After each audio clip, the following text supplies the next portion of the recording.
Perkenalkan, nama saya Muhtaromin. Nah, biasa dipanggil di sini Pak Muhtaromin. Gitu.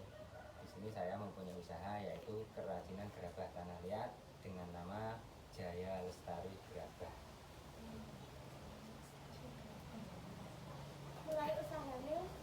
Mulai usaha kami sebenarnya sudah dari dulu, tapi saya menggeluti sebenarnya itu tenanan, bahasanya tenanan ya. Kalau tenanan itu baru mungkin dari tahun 2000 berapa ya. Jadi kan dulu sering merantau, sekarang udah pulang nggak merantau lagi. Jadi ini yang aktif saya di pergeraban ini udah ada 4 tahunan ini. 4 tahun ke belakang berarti tahun berapa? Tahun 2018an. Ya. Napa satu desa kabeh di sini makanya di sini disebut kampung gerabah karena di sini penduduknya mayoritas, nggak semua perumah itu membuat ya, tapi di sini ada 200 lebih kakak, mungkin ada 80% itu pengrajin gerabah tanah liat. Satu produksi berapa? Satu kali produksi menjual berapa? Saya nggak kono loh kamu. Hah ya? Lagi bilang gitu. Satu kali produksi menghasilkan berapa? Untuk satu kali produksi itu dari masing-masing rumah ya, atau dari masing-masing rumah. Untuk contohnya rumah saya saja. Untuk perharinya kami bisa menghasilkan karena kami masih tradisional, masih pakai alat tradisional, masih zaman dulu, maksudnya masih belum pakai mesin. Itu satu kali produksi mungkin bisa sampai 50 sampai 100 ji per hari. Itu tinggal pembuatannya. Kalau pembuatannya agak besar, itu ya mungkin cuma sampai 15 sampai 20 sampai 30 gitu aja. Bapak kok ada karyawan gitu? Kalau karyawan itu ada, dibilang karyawan itu kan orang yang mengerjakan ya. Nah di sini karyawannya ada 4, yaitu saya sendiri, istri saya, dan 2 anak saya. Oh. Biasanya rek sampun dados enten dijual teng rumah apa di setor? Itu penjualan untuk masyarakat. Biasanya itu banyak tengkulak-tengkulak datang ke sini. Tapi sekarang zamannya udah online, kami juga berjualan secara online gitu. Jadi online kami bisa nyampe kemana-mana.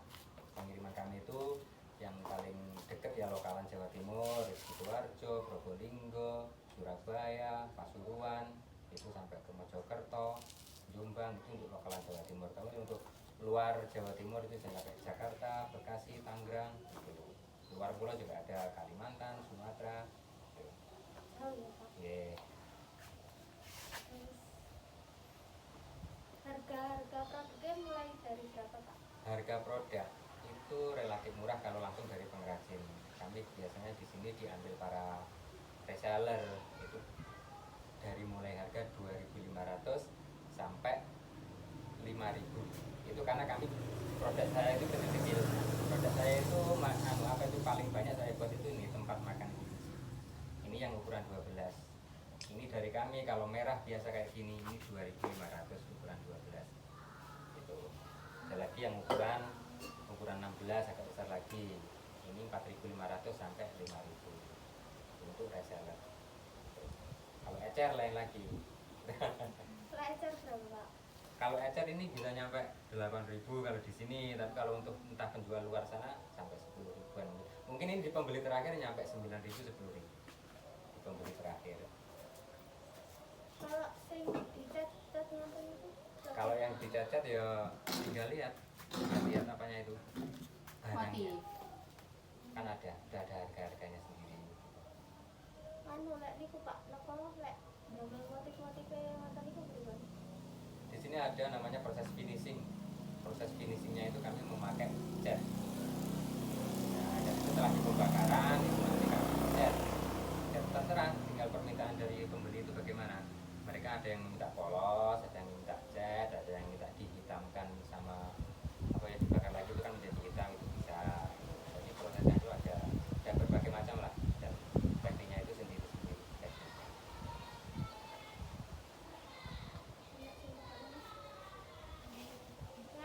Napa asal ningali nyambel Pak? Untuk proses pembuatan monggo ditinggali di belakang nanti di Ya ada proses pembuatan. Tapi kalau biasanya di sini orang produksi itu pagi hari. Kalau udah siang kayak gini udah dijemur. Maksudnya dijemur itu dipanaskan sebentar, langsung dimasukkan ke dalam. Memang kok prosesnya dia tidak di belakang. Iya. Makasih ya, Pak. Nggih. Yo, Bu. Saya takutnya ya. Cek aja kapan arah. Oh, cek enak. Pedot ning kok lagi gitu. Saya nanti Lah ya. Enak sih ora. Yo. Ini Iya, iya. lihat ya. Masa enak campuran dia? bahannya kayak mas Ada ada bahan ya. enak bahan yang ngomong kan dia enak pas ini pelatihan ini nanti itu dia enak. Nah, Pak, biasanya niki napa damel pelatihan-pelatihan ngoten? Iya. Di sini menerima edukasi, maksudnya edukasi kan pembelajaran Oke. itu dari banyak, dari universitas ada, dari tingkat SLTA banyak, dari tingkat SD ada, mulai dari TK lah pokoknya, dari TK sampai universitas. Ini yang udah datang sini udah banyak sekali, dari Unisba, Universitas Islam Blitar, Bumsida, Universitas Muhammad Setia Sidoarjo, itu UNM, Universitas Muhammadiyah Malang, itu ada. Ya. Sini. Lek biasanya ajenge ngoten niku bayare pripun? Kontak dia, maksudnya kontak dulu mau datang ke sini berapa orang. Di sini kami dari Pokdarwis kelompok sadar wisata itu punya kelompok sendiri dan itu masih ada paket promo untuk edukasi. Itu paket promonya itu yang biasa itu harga di 25.000 itu kami cuma di harga 10.000. Oh, Jadi enten. ya, jadi nanti pulang udah membawa hasil karyanya sendiri-sendiri.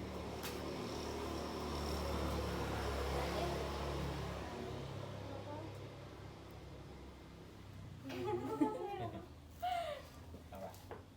Kayak desa wisata terus Ya. anu kerajinan. Di sini dipredikatkan sebagai desa wisata belum, karena kami belum mendapatkan SK dari Bupati. Mungkin tahun ini di tahun 2022 mungkin kami sudah menyandang predikat desa wisata, karena kami sudah membentuk Pokdarwisnya itu kelompok sadar wisatanya sudah mendapat SK dari Bapak Lurah. Terus itu tinggal kami mengajukan ke dinas, terus nanti kelurahan sendiri yang atau desa kami yang mengajukan ke sana untuk menjadi desa wisata. Memang tujuan ke depan kami desa Plumpungrejo ini untuk menjadi desa wisata. Yang dipersembahkan apa? Itu yaitu edukasi. Wisata edukasi pembelajaran apa pembuatan kerajinan tanah liat. Pripun? Wis lagi alasan memilih usaha. Alasan memilih usaha karena kami di sini ya tidak bukan pada untuk memilih usaha ini ya, karena di sini bahan bakunya banyak sekali, terus ini memang sudah tradisi turun temurun dari mbah buyut kami ya, atau nenek moyang kami atau leluhur kami. Jadi seiring dengan kami mempertahankan tradisi itu, kami juga mendapatkan penghasilan banyak. Karena di sini di Blitar tidak ada pengrajin gerabah tanah liat selain di Derajat Plumpungrejo ini. Jadi pasar kami kan lebih menjanjikan. Jadi kami memang menggeluti itu. Jadi bukannya kami merantau itu tidak dapat apa-apa, dapatnya pengalaman merantau ya. Tapi kenapa kok tidak memajukan untuk desanya? Jadi rada getun. Rada getun. Apa kakak bisa aku memajukan desaku sendiri untuk menjadi desa wisata. Terus ada latul-latulan seperti ini, jualan seperti ini sangat menjanjikan sekali untuk bisa.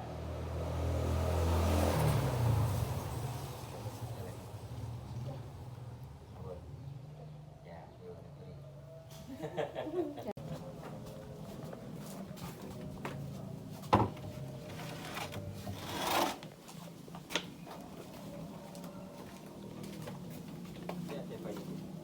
Nang ngarep kabeh ning kan. Nang ngarep. Untuk bahannya apa saja, Pak? Boleh di ya untuk diterangkan ya. Oke. Nah ini dari pembuatan gerabah tanah liat itu bahan-bahan dasarnya itu kita pakai tanah liat. Tanah liat itu diambil dari tanah lapisan kedua dari atas. Nah kalau tanah yang di atas itu tanah untuk membuat batu bata. Jadi di bawahnya itu ada tanah lempung namanya. Ini jadinya tanah liat kayak gini. Terus biar kuat kita campur dengan tanah putih, tanah kaulin, tanah pegunungan itu. Terus ada lagi campurannya pasir halus, pasir sungai. Jadi pasir ini hanya bisa didapat di sekitaran kami aja. Sampai mencari pasir halus, pasir lebo kayak gini susah mencarinya di tempat lain. Nah itu Tuhan menganugerahkan kami ya kayak gitu. Ini di sini cuma bisa didapat. Terus ketiga bahan ini itu dicampur one by one, kekerenan 1:1 satu banding satu bisa, atau 2:1 bisa, tapi yang paling sedikit itu adalah campuran pasirnya. Ini dua pasirnya satu, itu bisa. Terus merendamnya pakai air secukupnya, jangan sampai lembek, terlalu lembek, pakai air. Nah nanti setelah lembek terus namanya itu dikukup itu diuleni, bahasanya itu apa ya bahasanya, dicampur. Ketiga-tiganya ini dicampur. Setelah itu kalau tidak punya alat penggilingan itu terus diinjak-injak. Nah diinjak biar halus. Nah terus nanti jadinya kayak ini. Nanti di dalam sini ada, nanti jadinya seperti itu. Nanti di proses pembuatan ada. Jadi untuk bahan bakunya ya ini aja, kaulin, tanah liat, pasir halus, sama air. Itu. Kaulinnya kalau bisa mendapatkan ini dari mana? Kaulin bisa didapat hanya dari daerah pegunungan. Di sini ngambilnya kita dari Blitar Selatan di Kecamatan Wonotirto. Nah itu banyak di sana kaulin. Kalau sudah dicampur jadinya seperti ini. Wes Bu, pan ya? Nah, ketiga bahan tadi kalau sudah dicampur jadinya seperti ini. Ini namanya sudah menjadi lumpur. Ini tinggal buat. Nah, sekarang proses pembuatannya, monggo saksikan. Pembuatan yang cepat Ambil karena secukupnya, kalau bikinnya kecil ya kecil aja, besar kan untuk di kami paling banyak itu tadi tempat makan kelinci ya. Jadi kita bikin tempat makan kelinci yang model bumbung. Jadi ada 2 tempat makan kelinci, model donat dan model bumbung.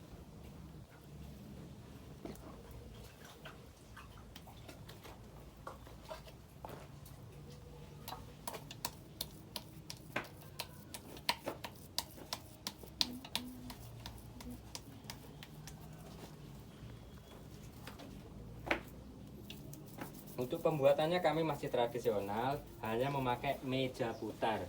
Meja putar ini namanya perbot. Nah, di mana tempat namanya perbot. Perbot berasal dari bahasa perabot, jadi perlengkapan atau sarana prasarana nih. Perbot dari bahasa perabot. Nah, itu. Jadi meja putarnya namanya perbot. Terus ada lagi nanti di mana tempat itu pakai kain. Itu, pakai kain, kainnya itu namanya dalim. Namanya dalim, dan kainnya kain yang terbuat dari kapas ya, maksudnya benang kapas ya, benangnya kapas, tidak oke pakai sintetis atau plastik kayak kain umbul-umbul, ini kan ora kena. Nah kayak yang kain yang bisa menyerap air lah, itu jadi bisa halus.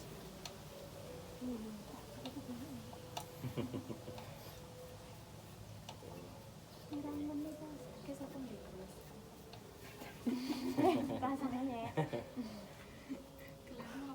Rasanya ya. Insecure langsung.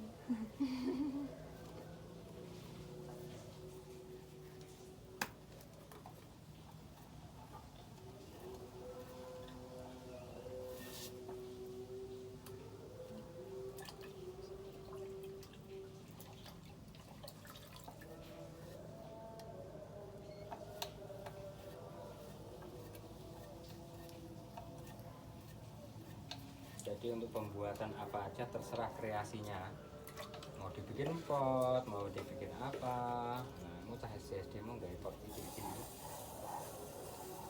Kita nih sore ini tawas kita. Bisa gawe kayak ini, karena kalau belok.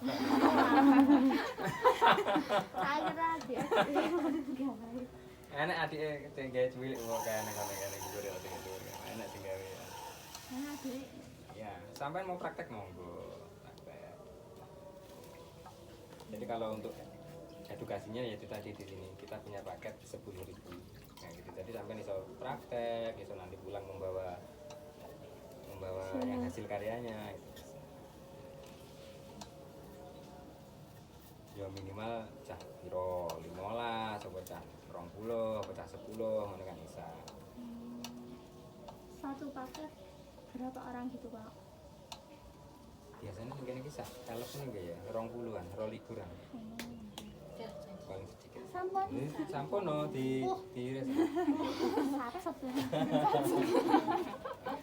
Mau praktek. Monggo. berapa kalau praktek kok nah engko syuting mbok nggo kowe dhewe ya.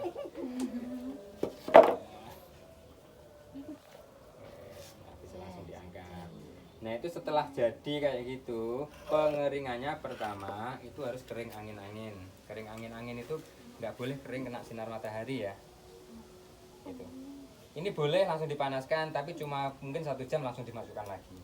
Setelah itu nyampe lama harus kering angin. Nggak boleh dipanaskan terus. Kalau dipanaskan terus dalam rangka penyusutan itu nanti pasti pecah. Itu harus kering angin. Biasanya berapa hari, Pak? Untuk pengeringannya tinggal lihat musimnya. Kalau musim hujan ya lama. Kalau musim kemarau, musim panas 3 hari, 4 hari ke depan udah bisa kering. Udah bisa dikeringkan pakai sinar matahari. Ini namanya tungku pembakaran. Tungku pembakarannya juga masih tradisional juga. Jadi kita pakai kayak gini. Ini kalau untuk tempat makan kelinci, pembakaran tempat makan kelinci tadi bisa cukup 1000 piece, 1000 biji. Jadi untuk pembakaran prosesnya itu memakan waktu untuk pembakaran, untuk warming up atau pemanasan pertama itu 2 jam, terus pembakaran total itu 3 jam. Jadi butuh waktu 5 jam untuk pembakaran. Dan nanti udah matang. Untuk jenisnya gerabah itu harus dibakar di suhu 900, tidak boleh lebih dari 900 derajat. Kalau lebih dari 900 derajat itu nanti jadinya pecah, terlalu tua. Nah kayak gini, ini ketuaan ini nggak bisa dipakai lagi. Dilelang, dijaluk. Gitu nggak? Nah itu. Enggak, yo nggak rugi. Kita kan nanti ngitungnya, mau hitung untung dan ruginya kan udah dikalkulasi sebelumnya. Pembuatan segini nanti kita bisa diakumulasikan yang pecah itu berapa, yang berapa itu bisa. Tapi kalau cuma bentet retak sedikit itu masih bisa dijual. Nanti penjualannya nggak sama dengan yang masih utuh. Nah, gitu.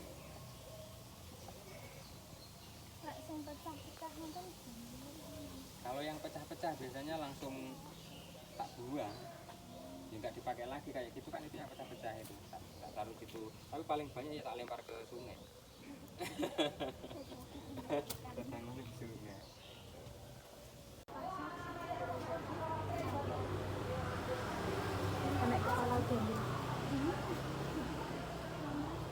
Terima kasih Pak telah memberi pelajaran dari awal hingga akhir dan menerima kami dengan senang hati. Maaf bila ada tutur kata yang tidak menyenangkan. Ya sama-sama dari kami juga mengucapkan banyak terima kasih sudah mau berkunjung ke tempat kami di Jaya Lestari Gerabah. Kami sangat welcome untuk memberikan edukasi kepada para pokoknya mulai dari TK sampai universitas. Kami sangat welcome untuk memberikan edukasi pembelajaran pembuatan gerabah tanah liat. Untuk menghubungi kontak person kami itu bisa dihubungi di 081 233 213 411 atau di channel YouTube kami Muhtaromin 79 atau di akun Instagram kami di Jaya Lestari Gerabah atau Muhtaromin 79 juga ada. Jangan lupa apa Pak? Ya udah, jangan lupa like, comment, and share. Makasih. Subscribe-nya belum. Jangan lupa subscribe. Ya, jangan lupa subscribe ya. Subscribe, like, comment, dan share. Gitu. Makasih.